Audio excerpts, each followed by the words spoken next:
like we do this all the time. How many of those shirts do you have, Chris? I've got two stacks of them. One of them are kind of like I wear every day, and then I've got like nice ones for events. So I probably got like 12 in the daily, and I've probably got like 7 in the event pile. His dress T-shirts. My dress T-shirts. They're more black. They're definitely more black. Yeah, right. Exactly. There's a little less, like if you zoom in closely, the letters are starting to crackle a little. No, we just got a fresh order this summer, so I'm all good.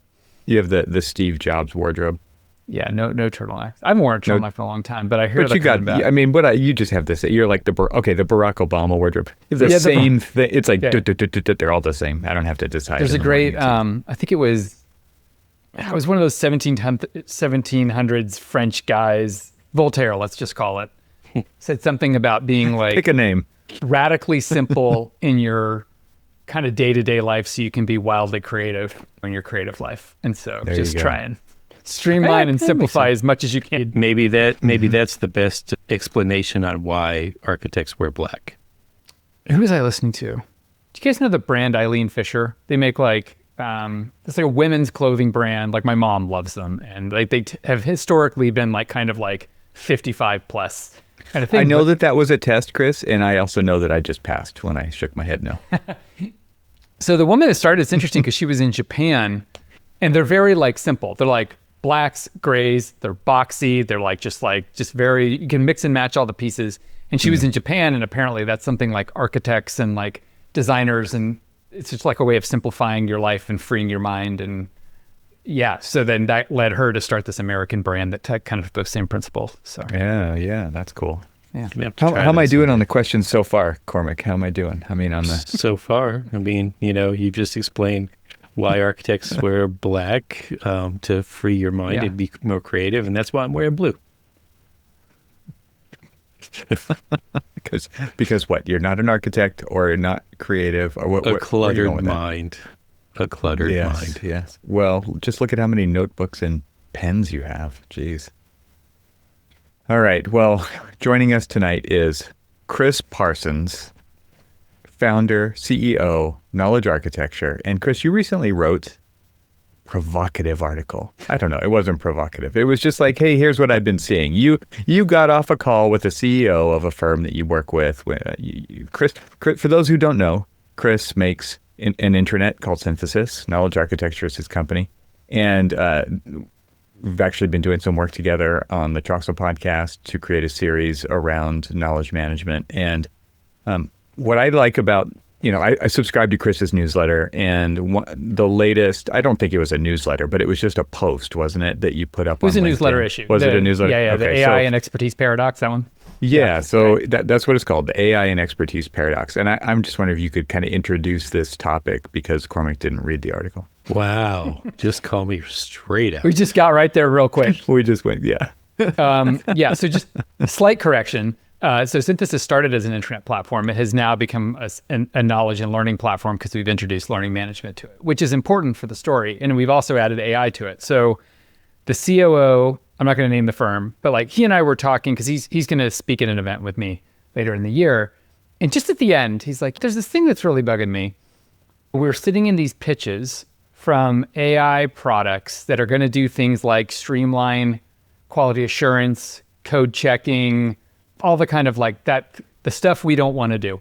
And he's like, here's the thing. It takes an expert. Like, that's not a product for junior people. That's a product for senior people. Like senior technical experts have to oversee it because it's going to help. It's going to catch some things you missed. Great. It's going to miss some things it should have caught. It's going to flag some stuff as problems that aren't actually problems. They're just like, kind of decisions. And so it takes like a real discerning, experienced mind to like really get the most out of those kind of systems. And I think everything I hear in the technology space is the same. It's like the senior people benefit most from these AI automation tools because they're sophisticated enough to evaluate the output. And so he and I said, he's like, okay, that's great. So, but the problem is these folks are retiring. The people that we very much need to evaluate these AI products are actually leaving the profession. And then we started talking about, well, the next generation, at least at their firm, and I've heard this, I don't know if it's true across every firm, and Cormac, I'd be interested to hear your take. Like more and more kind of emerging professionals don't want to go down a more technical track. Like they don't want to become that senior technical architect, CA, QA, like they want to do other stuff. Right. And so then the question is like, so if we're ever going to use these AI tools, who's going to do it? Like, who's going to know if they're right or wrong? Will we have the expertise within our firms to be able to evaluate that? Yeah. So that was kind of some of the heart of some of these like conflicting pieces that go together. And yeah, go ahead. I was going to say. Well, actually, I'd say one more thing on that. Yeah. Like the apprenticeship model also is like kind of like transitioning at the same time. That like the way that we used to bring architects up to the profession, somebody looking over their shoulder, like he got talking about like ever since COVID, it's been really hard to do that. It's been hard to like listen over the shoulder and kind of in. And so you've got all these forces happening where it's harder to upskill people. They don't necessarily want to do it, but you need them to evaluate AI. And it's kind of like, well, where's all this going? That's kind of where our discussion went. It's kind of interesting because these are, and you know where I work, and because you helped create our internet. So, it's an interesting conversation that we're having with a lot of our retiring, senior management that has already retired, and we're trying to look for, the next people up, and we've got, as the profession knows, with the 2008 recession and stuff, we've got that kind of like missing middle.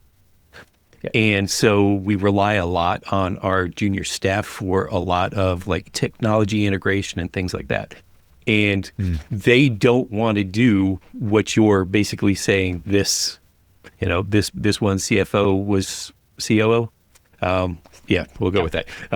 Was looking for in, the next, generation, and, the generation of mine that is like right ahead of that missing middle. We're looking for, maybe not necessarily retirement per se. Well, scratch that. Anyway, I was going to ask, like, what is the average age of a retiring architect nowadays? Is it what I think it is? Is it older than I think it is? Or I'm curious because I think architects tend to hang out a little longer than. I just had my typical horrible Cormac response. I think Frank Gehry just retired. I'm sorry. Right. I love him. Too soon. I know. No, but like Bob Stern, same thing, yes, right? Exactly. So, yeah. But like, I think to your point, Evan, it's like, those are that kind of architect, you're kind of non-star architect, when are they retiring? Well, so we were having this conversation about the generalist architect versus the specialist architect. And, the generalist architects is my generation before that, where we were asked, forced, and kind of demanded to do everything. And now everybody wants to specialize. I want to be a designer. I want to be, the sustainability route. I want to go, the research route and things like that. And even yesterday, I had final exams or final reviews for my studio that I'm teaching. And a couple of students were asking me, say, hey, Cormac, where do you see AI going in the profession? And I'm like, that's a loaded question, because there are, and you're trying to solve this, or at least have that discussion all the time, where we're just trying to figure out, where, is it the practical? Is it the research? Is it, the productivity tools? Is it the knowledge sharing? Is it all of those? Yes. But, I think the profession itself is sort of struggling on, where it fits in, because we're sort of struggling on what's next for the profession anyway. Yeah. Can I lay out kind of the theory that's been tumbling around in my head? And in your article, I rekindled this and shifted even what I thought, because I've kind of gone through different waves of who I'm concerned for. So at first I was really concerned for the young architects because, started to see articles pop up on LinkedIn, and it's like, obviously these are the people we rely on in firms, like Cormac mentioned, right? To keep us technology forward and to introduce things and to because it's just digitally native, a little bit easier for these students, but the appetite is there to learn new tools all the time. Whereas older architects, the appetite isn't there as much. It's like, well, this is how I've done it. It works for me, and I've got deadlines, and I've got, like, Cormac's been on meetings all day long, like since 6 a.m. Right, and it's like, when do you wedge in learning new tools into your busy day? I don't know. So I was concerned about the youth because, these tools really are, as Chris stated in his article, for the people with the experience and with the wisdoms, because they're the ones who actually know to call BS on something or to say, oh, that was actually useful. And that's a tool, right? And it's like, you actually can treat it just like an intern, and you would never expect an intern to do a job perfectly the first time. Right. And that's how working with AI can actually be, right? It's like, look, here's what I need you to do.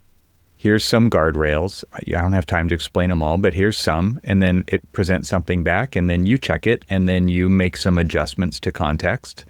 And then you send the intern or the AI back out, and it does a little bit more, right? It's like, you basically say, don't try to do the whole thing. Get started, come back, and let's check, and then let's keep going from there. And then I was concerned for the older generation again, because it's like, well, the young people are the ones who know the technology, and they're the ones who are going to really be able to leverage it, because these older generations are the ones who are not going to take the time to do it. And I keep kind of going back and forth on this. Right. My latest landing spot is that I'm extremely concerned for the young generation who doesn't have the experience, because it takes so damn long in this profession to earn it and to learn it. Right. Because you have to go through projects, rubber meets the road, go on site visits, overhear the PM, yelling at the contractor on the phone, talk with the person in the risk mitigation department, and it's like, it's all that stuff that I think, to Chris's point, like the younger generations are missing out on that because many different reasons. And so if AI really is a tool for the people who can actually leverage it and use it with the wisdom, this stuff isn't just, you just can't look it all up, right? The tools will not just give you the answers that you need, because of all the nuance and the intertwined weirdness in our building industry. And every project's on a different site with a different set of owners, with a different jurisdiction, with a different, version of the codes, et cetera, et cetera. That's the nuance I'm talking about that kind of lives in this whole system. It's interesting to me to see all of the pressure from the outside on AI, and even from the inside, even from top AI officials saying, get on the AI bandwagon. And it's like, well, I don't know if that's the right thing. I just don't know. So, will we keep doing so? Just to kind of throw more, maybe what we can do is we can make it sound really, really bad, and then we can start making it sound better. So you kind of said, like, I wrote a provocative article. I haven't published the provocative article yet. I actually was going to publish today, and I showed it to my editor and sanity check person. She's like, you went too far. So I'm gonna kind of like take a step back and calibrate. But I was trying to answer the question, like, what will it look like to be an expert in 2035? And, right now, like, already, like, I mean, Cormac, since you've been in practice, Evan, since you've been in practice, like the amount of knowledge and the speed at which it changes and the complex, like the practice has just been on this like very steep upslope in terms of just getting more difficult.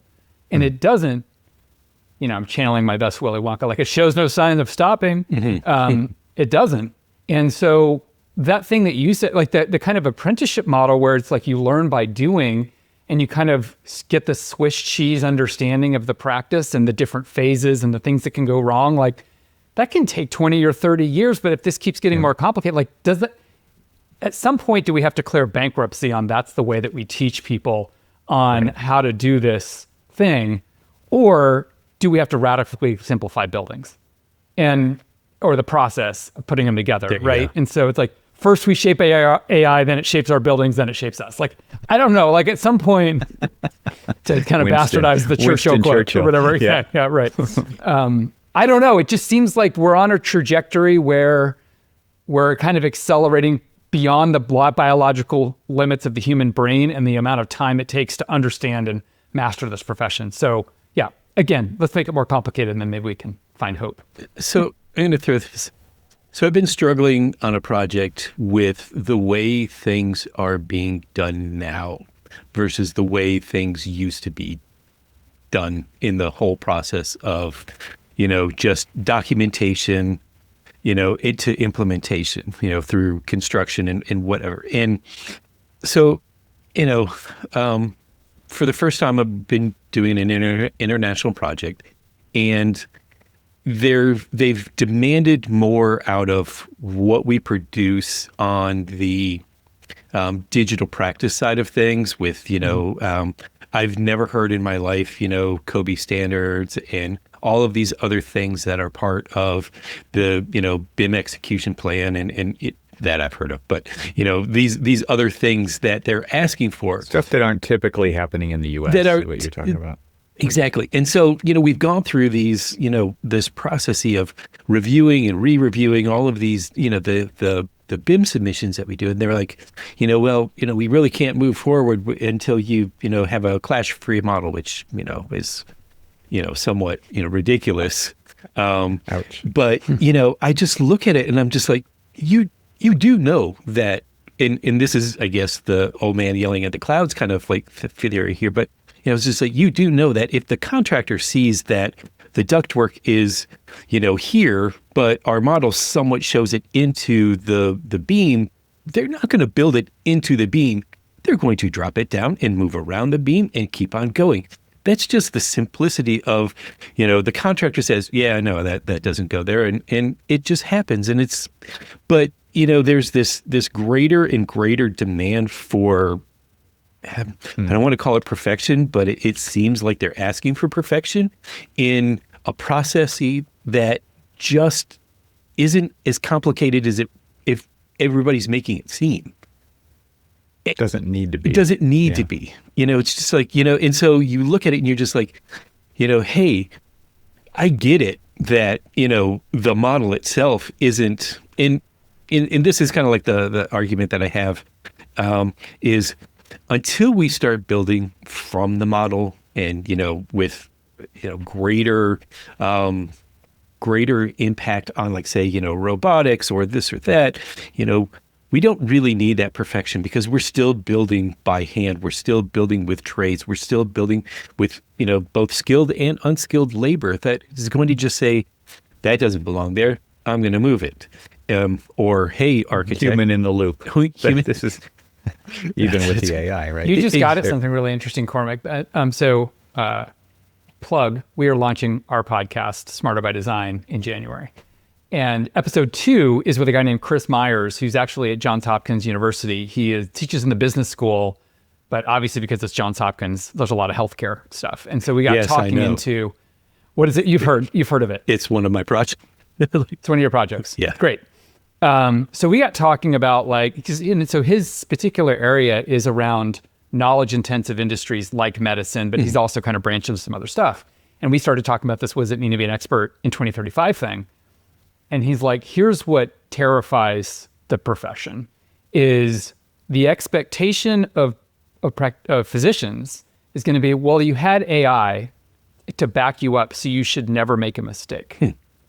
But if you make a mistake, you can't blame it on the AI because you should have professional judgment to know when it's wrong. Right. And so it's a very funny position or a box to put somebody in. And you kind of started going there. You could see kind of getting there with architecture. It's like, well, how are there any mistakes in these drawings? Like you had AI, right? But also if there are, you signed the drawings. Exactly. Exactly. To go back to your question, Chris, though, like one of the things that makes me nervous is that, like, what's the average IQ of any AI right now? It's probably depends on the task. 120. Right. Yeah. But it's high. It's the average IQ of people. Average is 100, right? Like that's the scale, right? And it's across the board. it's that. Let's just call it 100 also, right? What is it going to be in 2035? Yeah. It's going to be 1,000, or let's just say 400. I don't know. It's going to be better. And so, like, I don't see that number, that curve stopping anytime soon. And I think that's pretty interesting. What does that do to professions? What does that do to industries? What does it do to, I don't know, what does it do to jobs? What does it do to income? There's all kinds of questions around that I think are, and again, like, it makes me go back to, why are people pushing so hard? Like, I get that there's people who are optimistic about this, but why are we pushing so hard to get somewhere where we're really not thinking about where that's going? Like, really deeply before we do it, because these companies that are trying to do this are actually trying to own it all, right? Like, let's not mistake kind of the capitalistic intentions behind what's going on here. I mean, it's really, really trying to be the next big thing, like, and own it all, right? Like, and so I'm very concerned about the push, because I get it. Like, we're slower to adopt stuff, and for once, I'm kind of like, oh, maybe that's a good thing right now. But the world isn't going to slow down and wait for us either, right? And so, I don't know. These are all the things kind of tumbling around my head. But this 2035 number that you're throwing out there, I think it's, yeah. What really are we going to be dealing with in 10 years? Like, because I don't think, 10 years before the iPhone came out, nobody thought that was going to be a thing. 10 years before the web browser came out. That would have been 1997, 10 years before the iPhone came out. Right. So what were we thinking about technology in 1997? Yeah, in 1997, I think, it was like... It was even before the Razor. We were barely on the web, and then all of a sudden, the web's in everybody's pockets, and you can do anything with it. And now it's a device that you can literally ask anything and get an answer. It's interesting about what you're saying there is that, if the, let's just say the average IQ is 100 and, the average IQ for AI is 120, but then, we're looking forward to, 2035, and that average IQ for AI is still, is what, 10 times is what you were saying?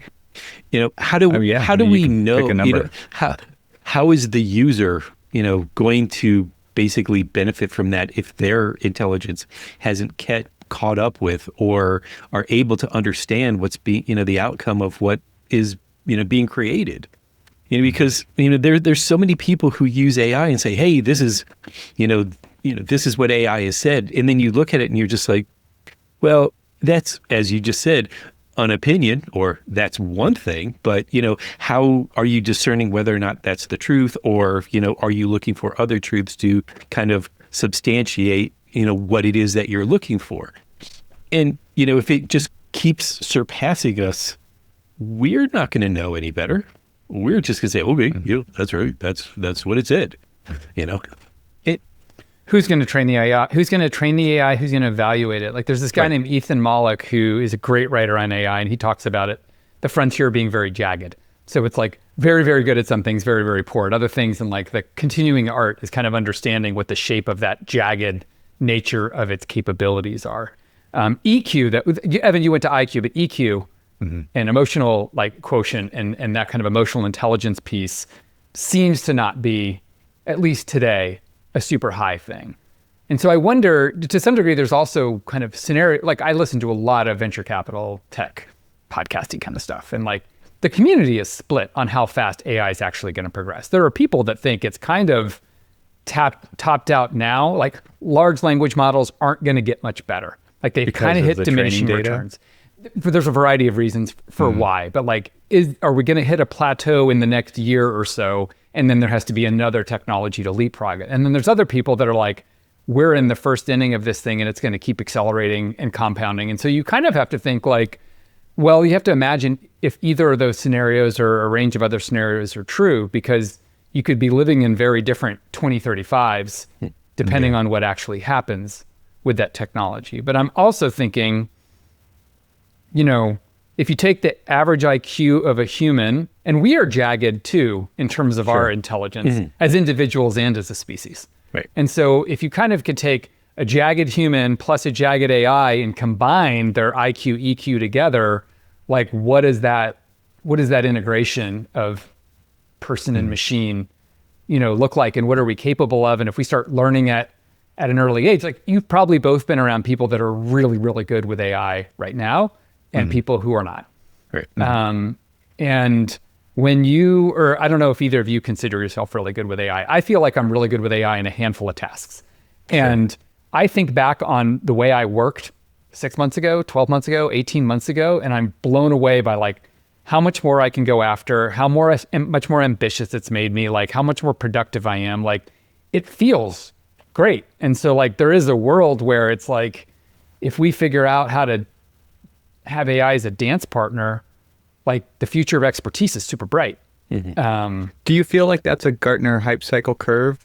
Like your enthusiasm, your like, look what I am able to make the machine do is kind of at the height. Do you see it like that, or do you see it just keep, like, do you see the crash coming, or do you see it just keep going up? Do you see yourself experiencing the trough of disillusionment at some point? I'm just curious. I've already been through it. I mean, I think yes, I've done up through the hype cycle, trough of disillusionment. Now I'm up the slope of enlightenment to kind of like talk about the graph.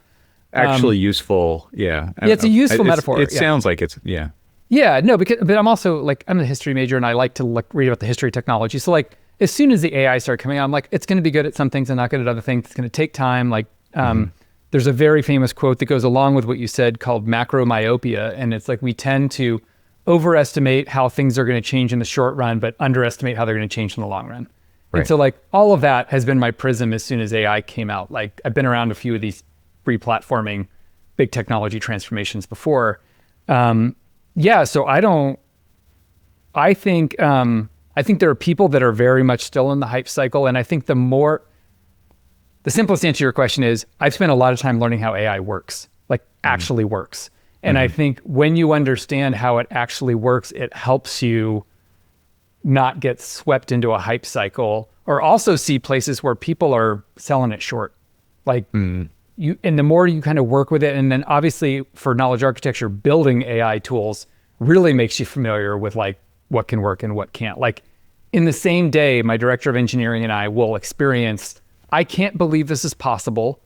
And oh my God, like, the state of the art of trying to get an AI model to do something is write instructions. And you can try and write it in all caps with a bunch of exclamation points. It's like, no, please don't do that. And like, literally, that's how you're supposed to interact with these things. It's just like, try and write more emphatic prompts, cross your fingers and hope that it does the thing that you want it to do. Your life depends on this. Yeah. Then when the next version comes out, like all bets are off different. And you have to start again. And so that kind of like, but like, that's the nature of these things right now at this phase. Very Wild West. Yeah. Yeah. Yeah. So like we are continuously trying to make our products more deterministic and rely on that. With the Dieter Rams had a book called As Little Design as Possible. And like we borrowed that. And Sean and I, that's my director of engineering, have a presentation called As Little AI as Possible. And so our AI products, we try to have as little AI as we can in them and surround the kind of the genie, who's going to do magic tricks with a bunch of deterministic logic to help corral it and put it down and make guardrails. it more guardrails to make it more predictable, And so that's what we're doing in 2025. I wonder if to some degree we're always doing that, just like you would put processes around people, because people are unpredictable too, Yeah. What do you guys think is going to happen with, so now my thinking is around licensure, because of the way that this is playing out right now. I mean, and to kind of go in a little bit deeper on your thesis, right? As far as who it's the most useful for right now is experts, right? And to be able to have that discernment over what the work product, is it useful? Is it not? What did it miss? What did it get? What did I miss? What is it helping me see that I couldn't see? And that experience. And I'm curious what you guys think, especially when it comes to like who's using the tools and where the rubber meets the road in a firm. What do you think that this means for licensure?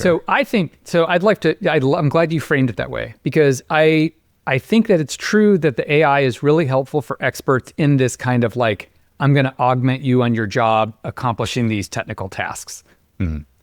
I think that for learning, and I think that's kind of in the neighborhood of where you're going with this, like the tools we're building and I'm seeing other people's build, like if I'm an emerging professional and I have to navigate, and I've been thrown onto a healthcare project for the first time, and I don't know all these acronyms, and I don't know all these procedures, and I don't know what all these medical equipment are. Like, there's just all this stuff that's like, oh my God, it's a sea of stuff coming at me. Mm-hmm. I think AI is going to help people like learn more quickly, like to be able to, first of all, just search and find what they're looking for, get up to speed, get very precise answers to very precise questions from a broad corpus, of data. And I think that I think that because the tools are just synthesis and beyond are getting better, I just think that the recall is there. See, would you kind of learn something? I think that you imagine yourself almost kind of like an operating system. Like, I think you need to build some like foundational knowledge with like core concepts, like project phases, and here's how buildings kind of like roughly here are the major systems and blah, blah, blah, blah, blah. Then I think you need another layer on top of that that's awareness of like, here are all the things that are things, but you don't have to like remember all the details of that. And then there's a third layer on top of that, which is like just-in-time knowledge. You can go get it when you need it. Mm-hmm. And I think that the AI is going to really it's going to allow people to shift more and more of the details out of their working memory and out of their brain, out of their biology. And you can have more room for awareness of like, I can go through a course and I can kind of be like, all right. So like, I've never been on a site visit. I kind of know site visits are a thing. I should be careful of what I'm taking photographs of. Like, I don't have to remember all the details. And so when I ever go do that thing in the future, I know like I should get myself back up to speed on it. Like, I just feel like that ability to learn just in time or like on demand, that I think is really, really promising. And so if things are getting more complicated and stuff's moving faster, like the ability to like work with AI to get the knowledge you need exactly when you need it, a la the Matrix, getting the kind of like, here, I need to know how to fly a helicopter. Great. So I think there's some truth to that. I mean, obviously, like, just because you watch the video on how to fly a helicopter doesn't mean you should go fly a helicopter. Like, I'm not making that argument, but I don't know. I do think that like emerging professionals are going to have a wealth of on-demand advice and expertise and help that like no generation ever had before. And if you think about it, it's something that's always updating, always evolving, always changing with the changing technologies, the changing way that we do things. Construction is evolving, and the way that I had that kind of like root knowledge of going and conducting site visits, that's all changed. Mm-hmm. From the time that I started to where it is now, it's completely changed. I'm not walking around with stacks and stacks of papers and rolls of drawings and things like that. I'm walking around with my iPad, and I'm interfacing in a completely different way, and being able to kind of stay real time with the changing atmosphere of the profession is one of those things that, okay, I don't need to know everything about it. I just need to know how I can go about finding the knowledge that when I do go out there, that, I'm at least not, tripping over myself. Yeah, it's kind of like the way they educate lawyers, right? Is the idea is like, you're not trying to memorize all the case law that's ever happened. You're trying to understand broad kind of legal principles and then how to go find the information when you need it. Yeah. Like, really, you have to be a very expert knowledge acquirer. Yeah. Yeah, it seems like there's tools available now where if you have the right resources plugged in, you can basically make your own. I know, and Chris, we've talked about this before, like your own RAG model, right? Your retrieval augmented. It's like this ability to have it maybe on your commute to work teach you about the thing that you need to know that day because you have those resources available. So you could say, hey, like, make me a document to review because I have this going on. I have a site visit, or I have my first OAC meeting, and I need to learn like what to say, what not to say. I don't know what normally happens in these things. What is an OAC? You could see.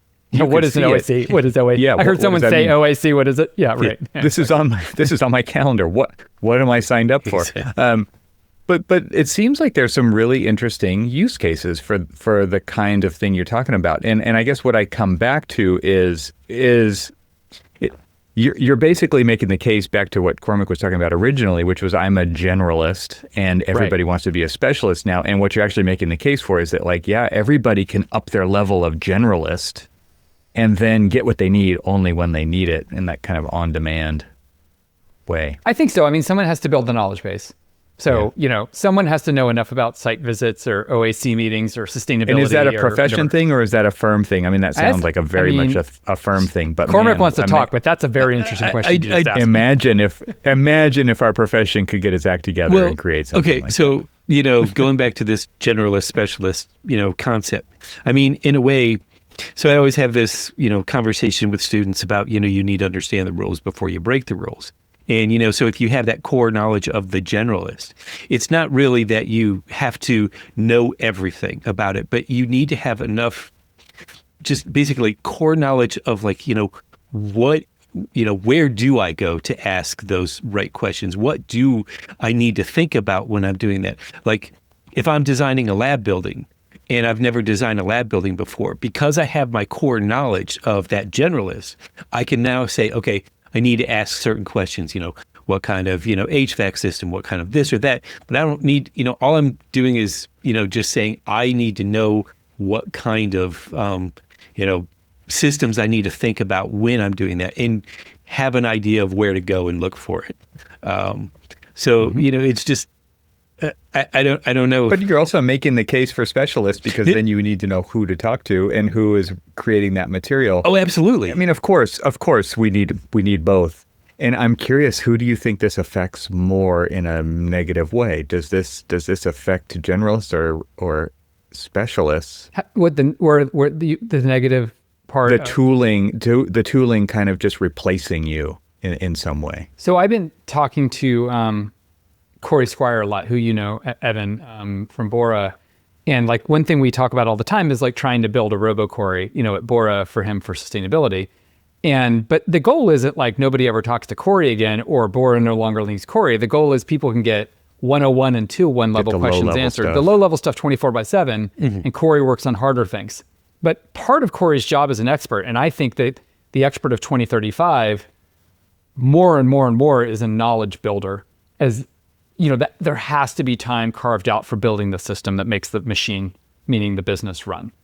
Like if we're agreed that the apprentice thing isn't going to work and we're going to need to build really solid knowledge foundations for our firm, like who's building it? And to your point, like maybe some of it is industry wide.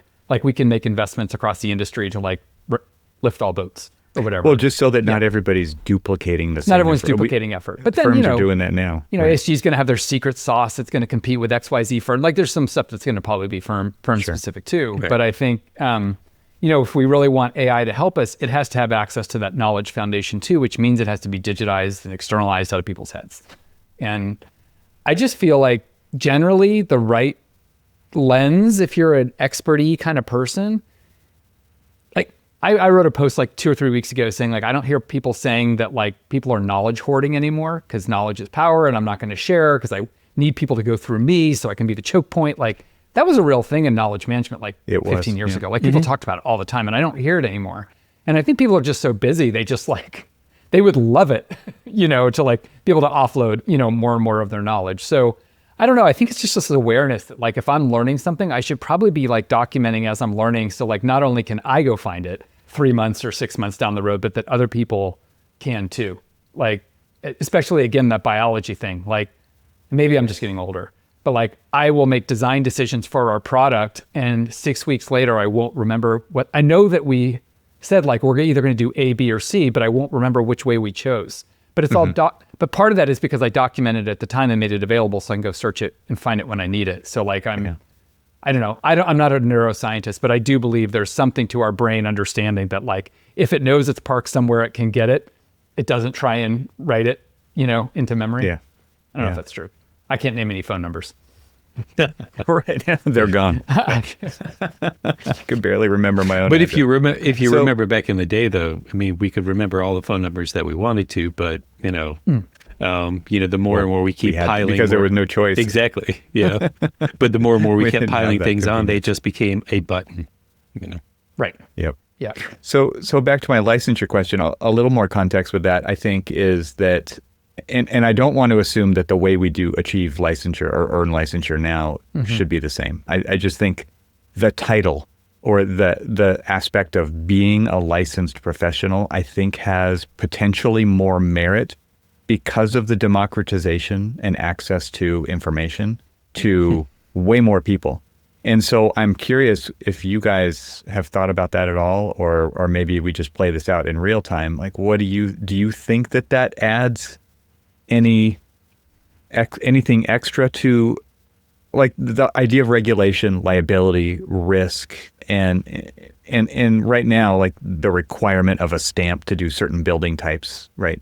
I'm just curious if you guys think that with this development happening with AI and democratization and access to, like they say, the richest person in the world has the same phone you do, right? And they're using the same iPhone you do, right? And people who are, everybody has it. So what happens then to architecture and licensure?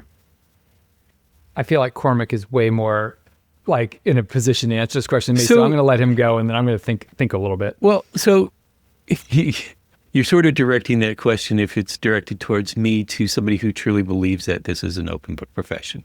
And what I mean by that is that it's so weird that the way that we judge somebody's knowledge is based off of what they can retain for tests. Now, we're also talking about a notorious horrible test taker.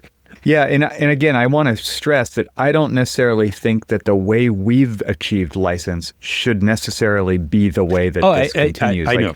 So Yeah, it's yeah. just, I'm just kind of framing it around like the idea of regulation and risk. Well, Assuming risk with that thing, that tangible thing called a stamp and licensure. Yeah, but again, it's one of those, I guess, in a weird way, I bring it back to this kind of like understanding of a generalist. And when I say generalist, in a way, I also mean it's what my core knowledge is basically given me the ability to go and find it somewhere else, to go and look things up in other cases, whether it's through AI, whether it's through a book, whether it's whatever. It doesn't mean that I possess that knowledge, but I have the ability to be able to go and find that knowledge. Who doesn't? But that's the thing, is like the way that we like judge somebody's ability, their credentials to be a licensed professional is all based on this knowledge retention. And also just hours too, right? Like, right. It's part of internship. Yeah, right. Okay. In really, for me, it's like I'm like, okay, I'm working on this building. And Chris, you said this is where I work on this building. I may not have ever worked on this building before, but I know buildings. So I'm going to go and I'm going to look for that information. And I'm going to kind of build that specialty knowledge for that particular building at the time I need it. I may never need it again, or when I've never needed it before, but now I'm going to need it for the now. And so, again, you're also talking to somebody who took, as Evan can attest to this, a long time to get licensure. And some of it was just through my own kind of like putzing around, and other ways, like, it was a horrible test taker. And I kept putting it off because of nerves or this, that, or the other. And honestly, what was interesting about the evolution of me starting in ARE 3.0, then to 4.0, then to 5.0. When I finally finished everything up in 5.0, what was really interesting about that test was the fact that you had drop-down menus to be able to search the information that could help you find the answer to the question that they're asking. It wasn't there in 3.0. It wasn't in 3.0 and it wasn't in 4.0. And I'm like, what? It did adapt. I was like, this is how we actually do it in the profession. If I don't know something, right, I'm going to go look for it. Phone a friend. Yeah, exactly. Yeah, I'm thinking about this because I agree. Like this just-in-time thing is huge, but the value in being the expert who is that you've been through it before. It's reps. Yes. Right? It's reps. Yeah. And it's like, oh, and so that really does for AXP hours, going through 5 years of school, like that is all part of licensure. There's multiple paths to licensure, but that is kind of the main one that most people do. And I'm just curious if that needs to become even more of a thing when we see the world changing around us so quickly. Because what I guess I'm concerned about also is that it just won't change. Like the way that we go about doing this won't change and won't adapt quickly enough when the entire world is changing faster than it ever has before. Yeah. And so the way we do architectural education, I also feel needs to change. The way we do licensure needs to change. Mm-hmm. And like readdress the current situation, not continue to address the old situation. I'm going to say this kind of in a I want to kind of like just take a stance that I would just caveat, this is not my position. I'm just going to say some things.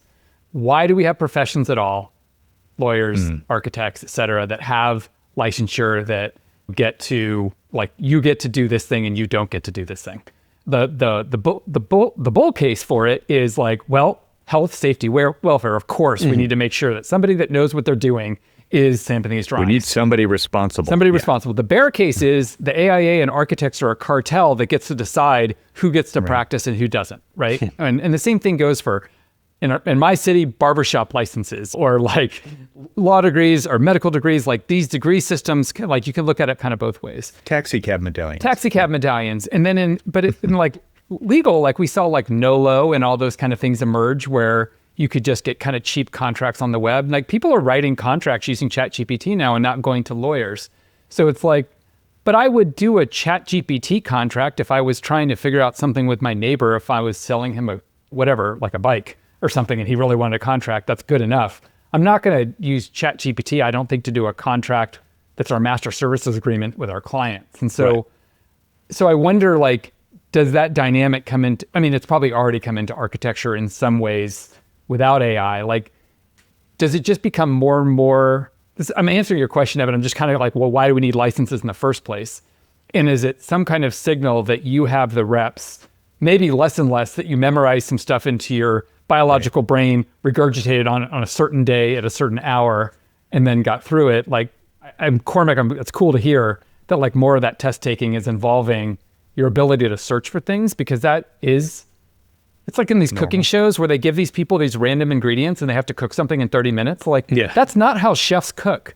Like, that's a crappy test. Like, what are we doing? It's a game show. Yeah, it's like, it heightens the drama, blah, blah, blah, but it's not simulating reality. And I think the more that those licenses simulate reality and are like some proxy for, you've done a bunch of these projects before, that gives a consumer guidance. You have insurance, you've got liability insurance, you've got you have it's like, to me it's like, oh, it's this checklist of reassurance. And I mean, it goes way beyond that, right? But it actually comes down to liability. Yeah, and so I'm kind of recounting what I was saying and just kind of replaying it in my head while you guys were talking about all of this. And so you weren't listening to No, I was. And you were forcing me to think about what I said, because as you guys were talking about just this knowledge base and the reps and everything else, it's like the reason why I know where to go search, the reason why I know what to say when I'm in a meeting are because of the reps. It's because of the exposure to all of the different things that throughout the years that have been able to put me in a position of being a subject matter expert for buildings. Now, when I say generalist, I mean that there's give me a building and I can put it together. But if it's a specialty building that I may not have never worked on before, I'll have to go and do some research. But because of my reps, I understand what I need to look for, where I need to look for. You're not starting from scratch. I'm not starting from like, please tell me what a building is. So here's a question. So as we think about the future of educating architects, can we find ways to get people reps faster, more reps across a wider, diverse thing faster? And what you see in, I don't know where this started, but like simulators, like certainly flight simulators, like people get a bunch of hours in a bunch of conditions on a simulation long before they get into a real plane. And my godfather was a vascular surgeon and chief of whatever that program at NYU, and they brought in that's really taken off in medicine, is these simulation. Oh yeah. So So the doctors aren't getting their first reps on live patients. They're doing it in all these simulations first. And so like, what's the AEC version of a simulator for our people? My God, I hope it's not spending more time behind a screen. Like we do that enough. Could it actually be on site? Could it actually be with real building materials? So 2 things.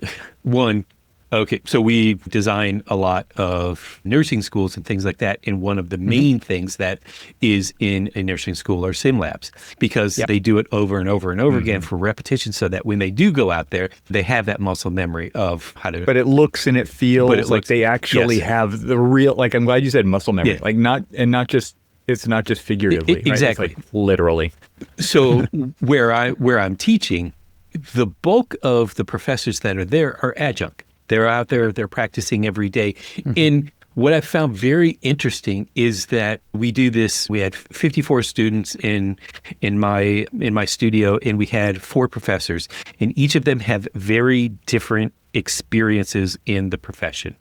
There's some that are residential, some that are residential in multifamily, some are more commercial like myself, and some have a similar background as me. But every time we sat down and talked with students, we were giving them basically real life experience of how we understand architecture.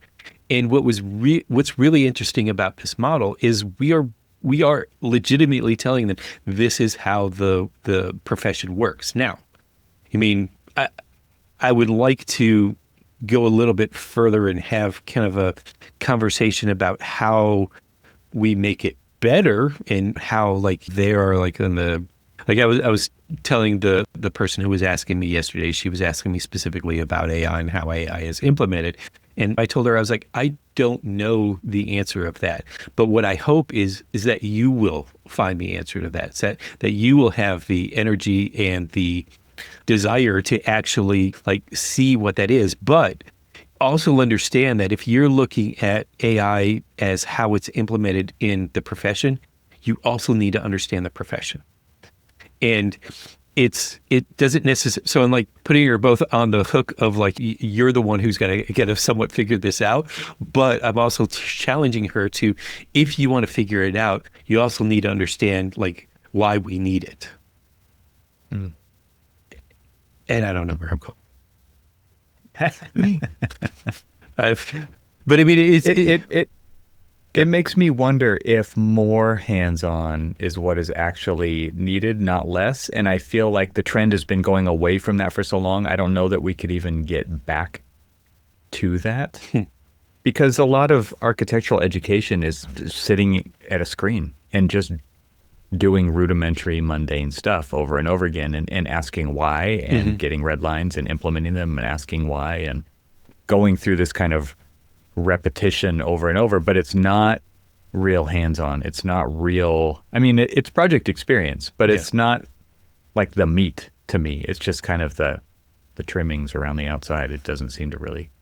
A lot of our education is spent in those mundane tasks, right? At least that's the way we treat it. Like you need to do what I learned, how I learned how to do it, and because that's how I did it. And now you're going to learn it the same way. And I think that to me, like I got into this and for episode 1 of our pod, like that's coming out in January.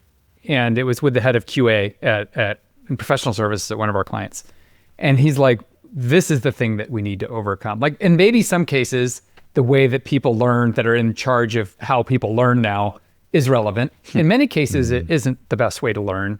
And you're wanting them to go through this hard thing because you went through this hard thing. And it's kind of like a pay your dues kind of mentality.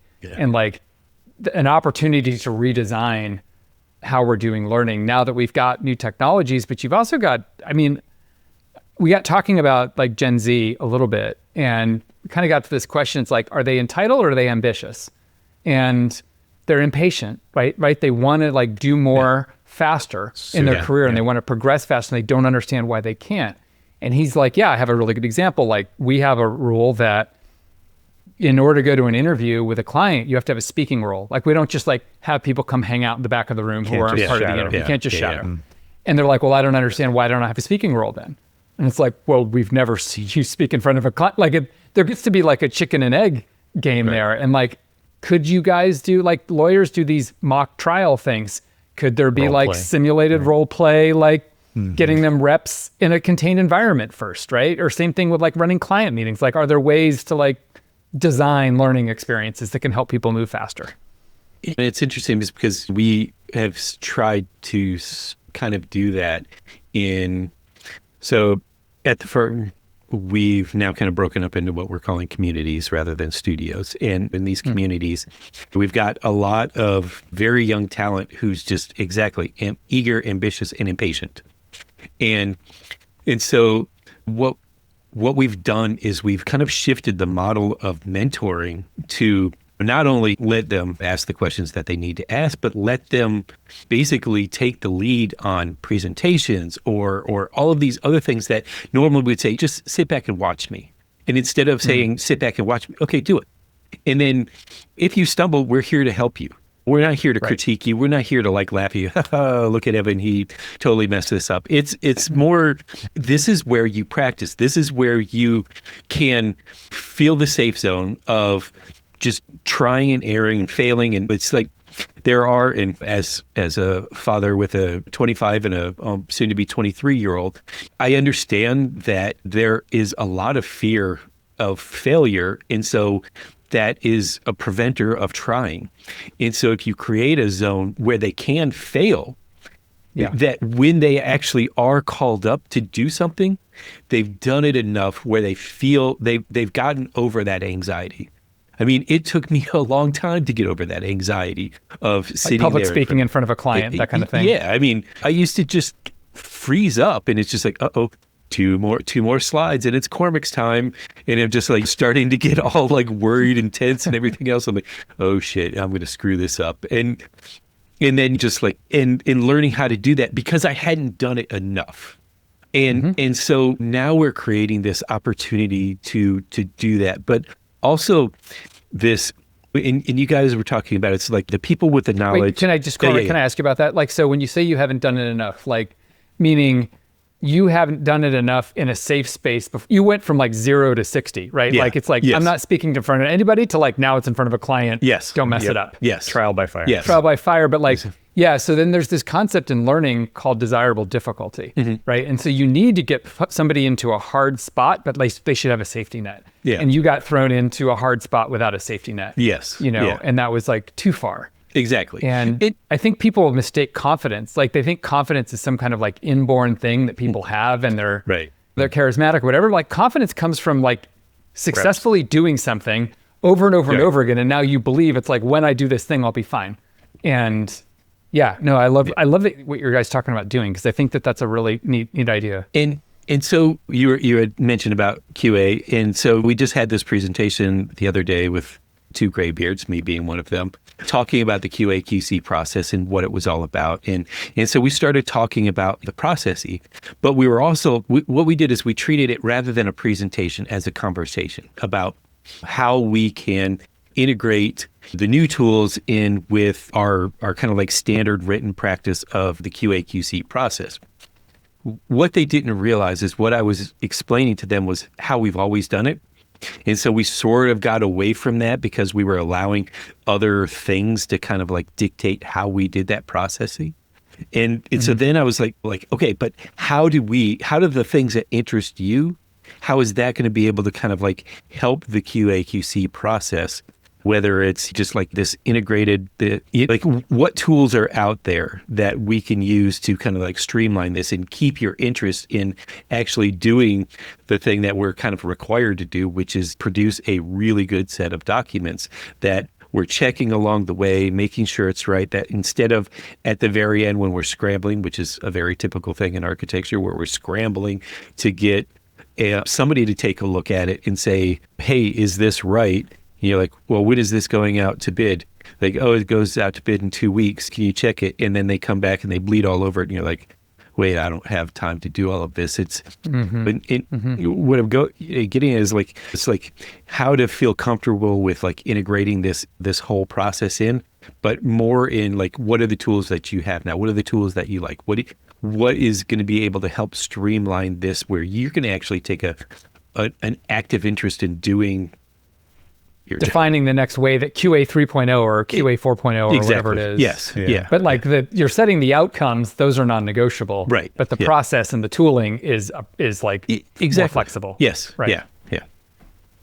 I like it. Well, a quote that I read today that I think is totally applicable is like, we have all the answers of all the things that we need to fix, and then there's no one willing to actually do it. Right? It's like the thing you just talked about with QA. It's like, imagine an AI agent that's just your code designer as you're designing the whole. It's actually doing it as you design. It's not waiting until 2 weeks before it's going to bid. Yeah. To do that QA. It's just doing it as you go along. It's like that kind of thing is, there are so many things out there like that. And yes, they take time to learn. Yes, they need to be implemented well. There need to be guardrails. There need to be, but we kind of refuse to do it because the tunnel vision, I know how to do it this way. I've done it this way before. I'm comfortable with that last minute rush because I know it's only going to last for a short period of time. You're confident in that last minute rush because you've done it before, but you're not confident in the new thing because you've never done it before and you're not even sure it can happen, right? Yeah. But, we're relying more and more on people who've never done that before. Right.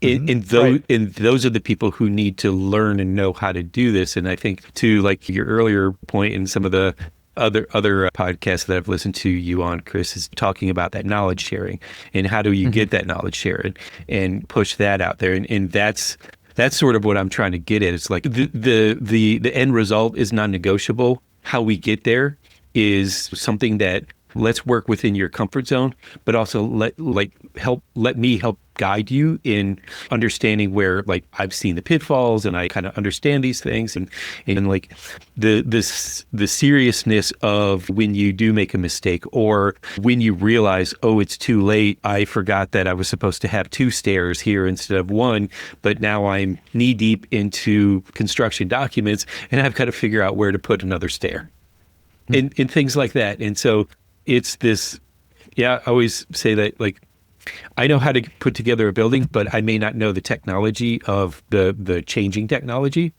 And so that's when we need to have that kind of very symbiotic relationship. And I think that's one of the things that I'm kind of hoping that AI is able to do, is back to the knowledge sharing, is like, how do you get these senior level people to basically kind of distill all of the learned muscle memory reps that they've done into something that's understandable for people who've never done it before. What's interesting about that, I'm generally there with you on this, but then I got an email from one of our clients, and he's like the chief process and innovation officer. He's got a cool fun title like that. And he's like, yeah, but like, there's a lot of stuff that's in that hard-won knowledge of those people that we do not want to transfer to the next generation. Like the old ways of working that they are just like determined to push on to the next generation. But I've seen that firsthand too. Yeah. And it's like, I'll watch a senior project manager train a project manager, and I'm like, not like that. That. Right. Yeah. So we have to learn how to unlearn also as organizations, and let go of some things that are no longer helpful for us. Well, a lot of times I will say it is going to be your responsibility to help unlearn the bad habits that all of the generations before have created to get us into kind of like the mess that we sort of are in. It's just like, okay, you can see what the end result is. You can see how you get there, but you can also see the struggle or the bad habits or the asking somebody to do 80 hours a week rather than 40 hours a week, and learning this working smarter aspect of things. It's like, now you, the impatient, ambitious, what other words we were using for it to kind of explain the Gen X, it's really, it's sort of like, and I keep telling this to every young person that will listen to me, or at least not be able to like run away fast enough, when I say it really is up to you to undo the bad habits that we've created in this profession. It's a design problem. Yeah. Yeah. Right? I mean, I think business is a design problem, just like projects are a design problem, and figuring out process is a design problem. And I feel like maybe the kind of some of the glimmers of hope is, I feel like Gen X is a little less attached to like, you have to do it the way I don't know. Maybe I'm biased because I'm a Gen Xer, but I feel like a little bit more chill. Yeah. And kind of like, also, I think pragmatically, this doesn't get talked about enough, is there are less Gen Xers demographically than baby boomers and millennials and Gen Z. Like it's not only like people left the profession and we have a missing middle, it's also there were just less born. Yeah. And so like, that's why you see millennials moving so fast into positions faster than anyone ever has before. It's just like a numbers game to some extent. Yeah. Yeah. I was, you actually mentioned that in your article, right? You mentioned that there's less quantity of Gen Xers than there were boomers. And then, so the natural thing is, plug those holes with whoever's available. Yeah. And I'm curious though, do you, How do you see that? How have you heard that's going? I mean, because like, once again, we get back into the chicken and the egg thing. It's like, well, yeah, you're plugging holes. I experienced this in my career. It was like, you're going to manage this project.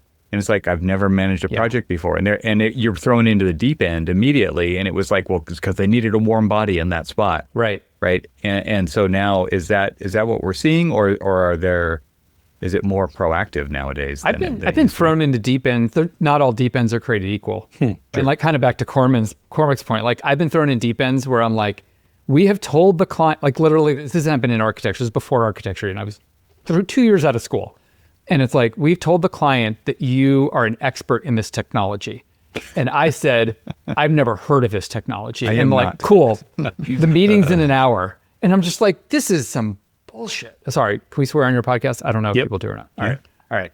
And that was just, I was furious. Like, I'm like, I cannot like represent myself the next. It was a terrible experience. But then I've also been like, we think you're ready to take a swing at this thing. Someone's here that has your back. We support you. Like, we understand this is the learning experience, blah, blah, blah. And like, that's a whole different.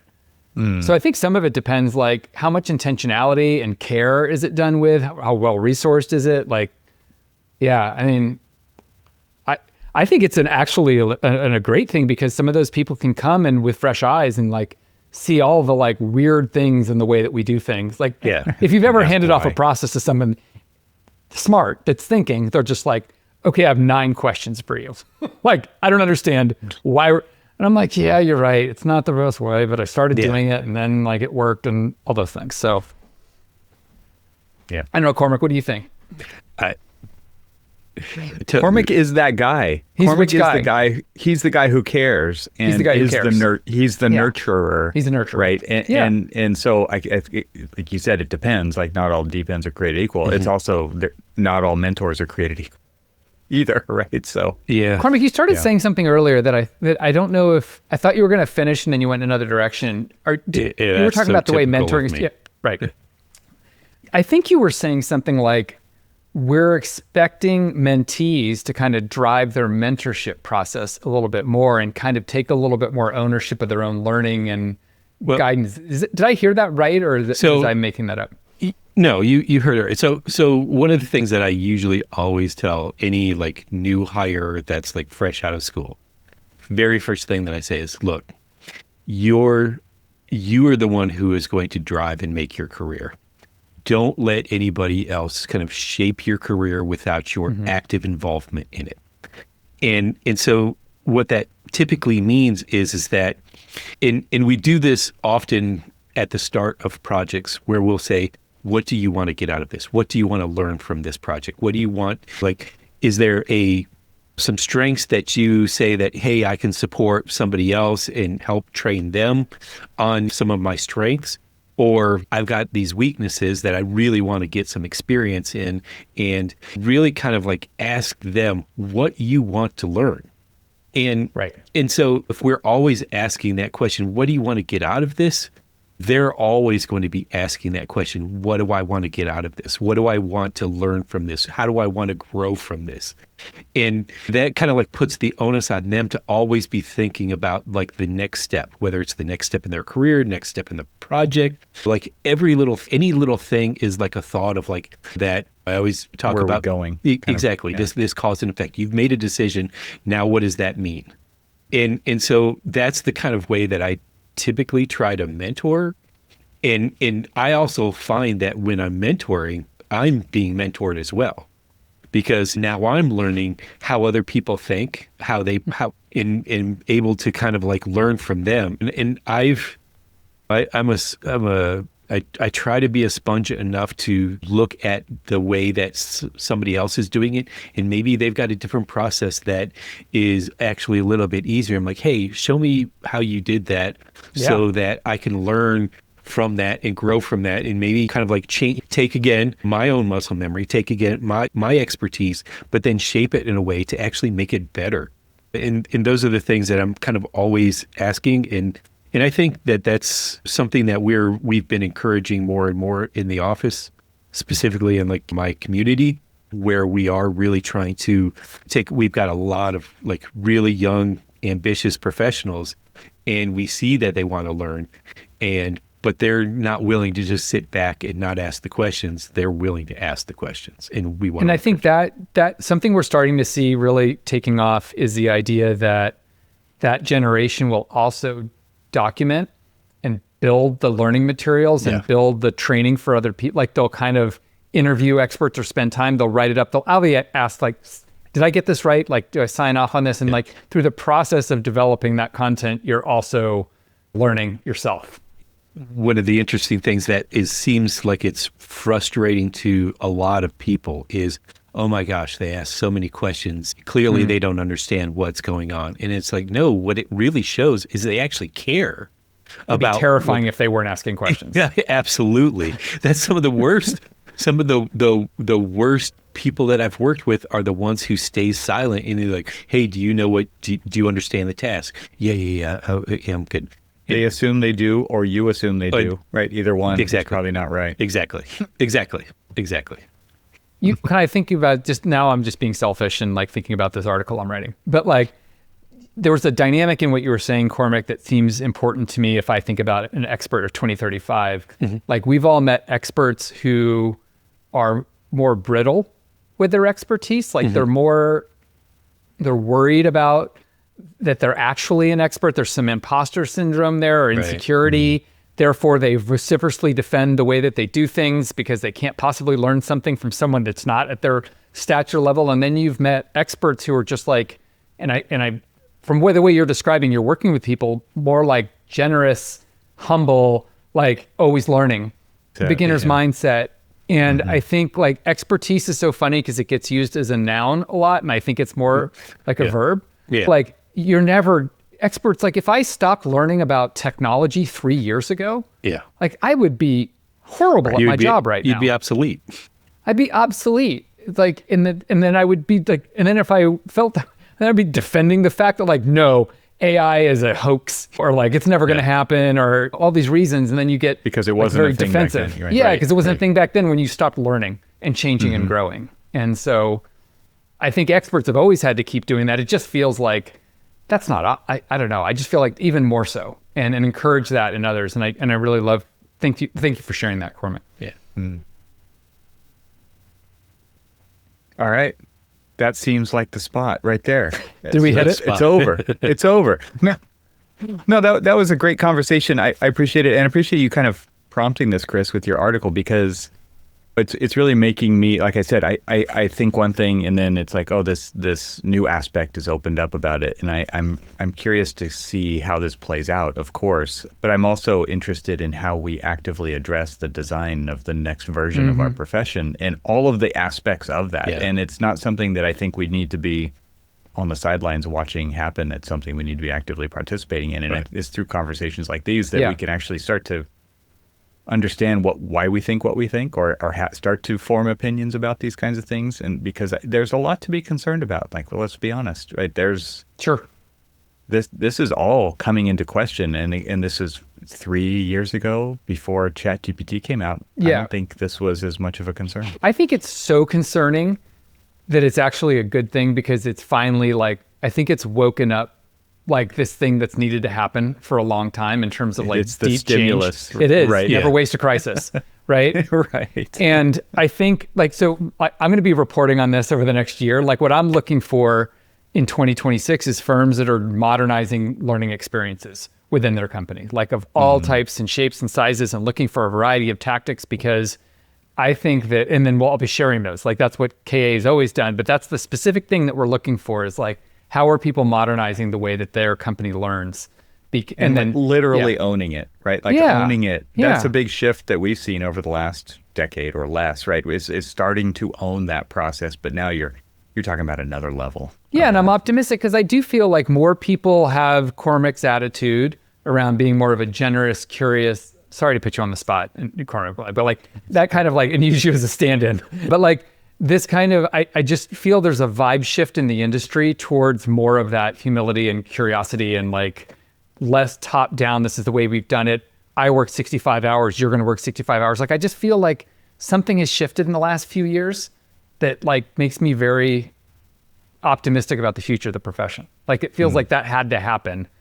Now we can look at this as like, okay, we need to, I'm not say start over, but like, I think the way that we're doing things all need a pretty hard look.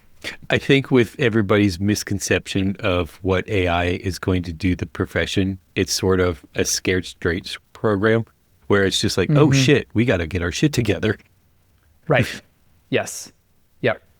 And then hopefully it's taking stock in what we're doing right, wrong, and how we can embrace the right steps forward. But I mean, we're also talking about a group of a profession.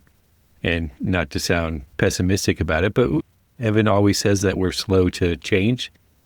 We are slow to change. We are slow to embrace the different things that we think. So, you've heard the contractor on site all the time. It's like, well, I've been doing this for 15 years or 25 years. This is the way we always do it. It's like, well, maybe it's not always the right way to do it. It's the way you've been doing it, but maybe there's a better way to do it. And it's okay to actually talk about that new way or maybe consider or think about that new way of doing things so that maybe you don't have to work 60 hours a week or 80 hours a week. Not just dismiss it. Yeah, exactly. One of the reasons I think we're so slow to change, and having worked in other industries, it's like and like working in software, is our feedback loop from our work is one of the longest of any of the professions. It's like you make a design decision, like you try a new process in schematic design in 2025 and you'll find out if it worked in 2029 when the project's realized or whatever it is. And that's like that's such a long cycle. If you're writing software, you push a release out tonight. People at the firm. You don't even have the same people at the firm. Yeah. And so especially if it's a healthcare project, maybe it's 10 years down the road. Like it's long learning loops. Yeah. When you had mentioned Hopkins, and of course, Evan's probably looking at me like, is Cormac going to start having that tick? It was because we're about to finish up a project, probably Q2, Q3 of next year, so 2026, that I started on the project. And I wasn't part of the feasibility study, but of the actual building project was 2016. Yeah, exactly. Yeah, we had a friend of mine from the old firm who worked on a school project for 13 years. Yeah. Crazy. Yeah. But talk about feedback loops being long. Yeah. So are there ways to like and I'm not proposing a solution, but like now that we've kind of said that that's a condition, like are there ways to shorten them? Are there other things we can do? Like back to the simulation things, like is there any way? To me, that's where the industry part of it comes in and less about the specific sharing firm, between firms. Sharing across the profession. Yeah. There's so much more leverage that could be gained to benefit everybody because that's a real constraint. The timeframes of these projects. That's fun. Well, thanks. I've listened to the show multiple times in the past, and it's fun to be here. Love what you guys do. This is like we're getting close to episode 400, right? We're getting there. Yeah, not too far Cormac away. will get off his lazy butt and edit. If Cormac would just get the episodes edited, it'd be great. Truth be told, Evan, I started editing the last one using the built-in AI of Descript. Underlord. And for some reason, it ditched your video. Yeah, exactly. What could go wrong? Yeah, exactly. So I don't like what he's saying. Yeah, and I couldn't undo it, so I had to start over. So there you go. Oh, well. I was using AI. Thanks again, guys. AI cut you out. Well, I want to put a link to Chris's article, Paradox article, in the show notes so everybody can read it, and then let us know what you think. We'd love to hear it. And so, again, Chris, thank you so much for that was prompting this discussion and being up for having it on the podcast. Thank you very much. Good. All right. See you guys. Thank you.